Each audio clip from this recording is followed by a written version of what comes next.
Field marshal Asim Munir से बांग्लादेश के air chief की मुलाकात, दो तरफा दिफाई ताउन को मजीद मुस्तहकम बनाने के इम्कानात पर तबादला ख्याल।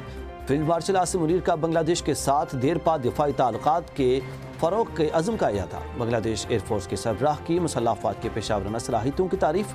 Air chief marshal Hasan Mahmood की सरबराह पाक बहरिया एडमिरल नवीद अशरफ से भी मुलाकात। नेवल चीफ ने इलाकाई बहरी अमन और इस्तेहकाम के लिए पाक बहरिया के अज़्म को उजागर किया। Air chief marshal Hasan Mahmood का पाक बहरिया के आला पेशावराना मायारात का एतराफ़।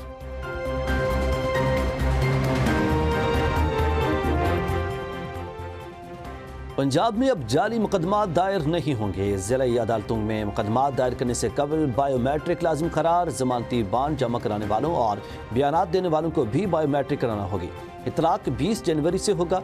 Chief justice Lahore high court Aliya Neelam की मंजूरी के बाद नोटिफिकेशन जारी।